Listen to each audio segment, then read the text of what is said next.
السلام علیکم ورحمۃ اللہ وبرکاتہ نحمده ونصلی علی رسولہ الکریم اما بعد فاعوذ باللہ من الشیطان الرجیم بسم اللہ الرحمن الرحیم رب اشرح لی صدری ویسر لی امری واحلل عقدۃ من لسانی یفقهوا قولی۔ نماز جمعہ ایک فرض نماز ہے۔ قرآن پاک میں اللہ تعالیٰ فرماتے ہیں یا ایھا الذین آمنوا اذا نودی للصلاۃ من یوم الجمعۃ فاسعوا الی ذکر اللہ وذروا البیع ذلکم خیر لکم ان کنتم تعلمون۔ اے لوگو جو ایمان لائے ہو، جمعہ کے دن نماز کی اذان دی جائے تو تم اللہ کے ذکر کی طرف دوڑو اور خرید و فروخت چھوڑ دو، یہ تمہارے حق میں بہت ہی بہتر ہے اگر تم جانتے ہو۔ یعنی باقی تمام کام کاج چھوڑ کر عبادت کی غرض سے نماز جمعہ کے لیے مسجد میں حاضر ہونا چاہیے۔ آپ صلی اللہ علیہ وسلم نے نماز جمعہ کی فضیلت بیان کرتے ہوئے فرمایا، جس نے وضو کیا اور اچھے طریقے سے وضو کیا، کیونکہ بعض اوقات ہم تیزی میں وضو کرتے ہیں، کونیاں خشک چھوڑ دیتے ہیں یا پاؤں کی ایڑیاں خشک رہ جاتی ہیں، یا اسی طرح چہرے کو پوری طرح نہیں دھوتے یا صاف نہیں کرتے، تو اس سے وضو صحیح طور پر مکمل نہیں ہوتا۔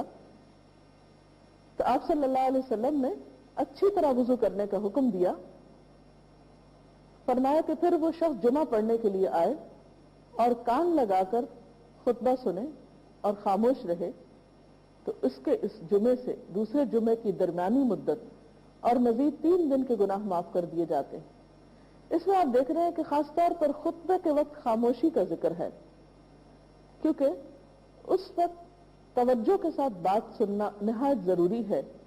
ایک اور حدیث میں یہ بھی آتا ہے کہ اگر کوئی شخص کسی دوسرے کو خطبے کے دوران یہ کہتا ہے کہ تم چپ ہو جاؤ، یعنی چپ کرانے کے لیے بھی بولتا ہے، تو اسے بھی ایک لغو بات شمار کیا گیا اور ناپسندیدہ قرار دیا گیا۔ نماز جمعہ نہ پڑھنے والوں کے لیے آپ نے وعید بھی سنائی۔ حضرت ابو ہریرہ اور حضرت ابن عمر سے روایت ہے، انہوں نے رسول اللہ صلی اللہ علیہ وسلم کو اپنے منبر کے تختوں پہ یہ فرماتے ہوئے سنا کہ لوگ جمعے چھوڑنے سے باز آ جائیں، ورنہ اللہ تعالیٰ ضرور ان کے دلوں پہ مہر لگا دے گا، پھر وہ یقیناً غافل لوگوں میں سے ہو جائیں گے۔ اور غافل دل تو پھر ایک بیمار دل ہوتا ہے، انسان کے اپنے ہی لیے تکلیف دہ ہوتا ہے۔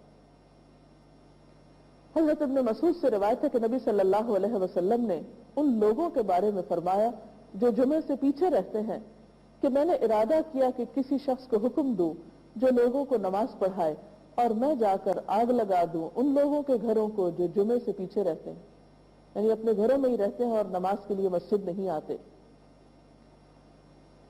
نماز جمعہ کے لیے سب سے اہم بات یہ ہے کہ وقت پر مسجد آئے۔ حضرت عبداللہ سے روایت ہے کہ ایک شخص گردنیں پھلانگتا ہوا جمعے کو آیا اور رسول اللہ صلی اللہ علیہ وسلم خطبہ پڑھ رہے تھے تو آپ نے فرمایا بیٹھ جاؤ، تم نے لوگوں کو اذیت دی۔ یعنی دیر سے آنا اور پھر گردنیں پھلانگ کر آگے جانا اور جگہ تلاش کرنا، یہ دوسروں کے لیے اذیت اور تکلیف کا سبب ہے۔ اس لیے وقت پر مسجد پہنچنا چاہیے تاکہ صحیح جگہ پر بیٹھ کر خطبہ سنا جا سکے اور نماز کی ادائیگی بھی بہتر طور پر ہو۔ اسی طرح بیٹھنے کا طریقہ بھی بتایا گیا۔ حضرت معاذ بن انس سے روایت ہے کہ نبی صلی اللہ علیہ وسلم نے جمعے کے دن جبکہ امام خطبہ دے رہا ہو گھٹنوں کو پیٹ کے ساتھ ملا کر بیٹھنے سے منع فرمایا، یعنی اس طرح ٹانگیں کھڑی کر کے گھٹنے پیٹ کے ساتھ ملا کر بیٹھنا منع ہے، ادب کے خلاف ہے، کیونکہ وہ ایک تعلیم کا وقت بھی ہے، عبادت کا وقت بھی ہے، اس میں ادب اور احترام کے ساتھ بیٹھنا چاہیے۔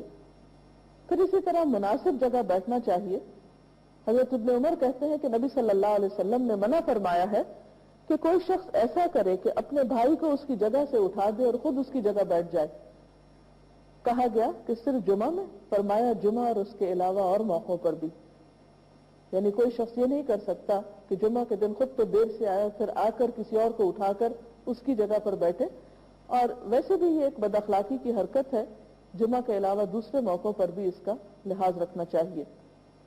پھر یہ کہ خطبہ خاموشی سے سننا چاہیے۔ آپ صلی اللہ علیہ وسلم نے فرمایا اگر جمعے کے دن جب کہ امام خطبہ پڑھ رہا ہو پھر تو اپنے پاس والے سے یہ کہے کہ چپ رہ تو بے شک تو نے لغو یعنی بری حرکت کی۔ جمعہ پڑھنے کے بعد سب کو منتشر ہو جانا چاہیے، اور اگر کوئی شخص چاہے تو دنیا کے کام کاج میں دوبارہ بھی شامل ہو سکتا ہے، مشغول ہو سکتا ہے۔ قرآن پاک میں اللہ تعالیٰ فرماتے ہیں فَإِذَا قُضِيَتِ الصَّلَاةُ فَانتَشِرُوا فِي الْأَرْضِ وَابْتَغُوا مِنْ فَضْلِ اللَّهِ وَاذْكُرُوا اللَّهَ كَثِيرًا لَعَلَّكُمْ تُفْلِحُونَ۔ پھر جب نماز ہو چکے تو زمین میں پھیل جاؤ اور اللہ کا فضل تلاش کرو اور کثرت سے اللہ کا ذکر کیا کرو تاکہ فلاح پاؤ، کامیاب ہو جاؤ۔ اس سے پتہ چلتا ہے کہ ہمارا دین دین فطرت ہے، اس میں انسانوں کو ایسی عبادت کے لیے نہیں کہا گیا، مجبور نہیں کیا گیا کہ جس میں مشغول ہو کر وہ اپنی دنیا کے کاموں سے یکسر بے نیاز ہو جائیں۔ ہمارا دین دین فطرت ہے، اس میں انسان کو عبادت میں ایسی تکلیف نہیں دی گئی کہ جس میں مشغول ہو کر وہ اپنی دنیا کے کاموں سے بالکل بے نیاز ہو جائے اور اپنی ذمہ داریوں کو دوسروں پر ڈال دے۔ اسی لیے ہم دیکھتے ہیں کہ قرآن پاک میں اللہ تعالیٰ فرماتے ہیں فَإِذَا قُضِيَتِ الصَّلَاةُ فَانتَشِرُوا فِي الْأَرْضِ وَابْتَغُوا مِنْ فَضْلِ اللَّهِ وَاذْكُرُوا اللَّهَ كَثِيرًا لَعَلَّكُمْ تُفْلِحُونَ۔ پھر جب نماز ہو چکے تو زمین میں پھیل جاؤ، اللہ کا فضل تلاش کرو اور بکثرت اللہ کا ذکر کیا کرو تاکہ تم فلاح پاؤ۔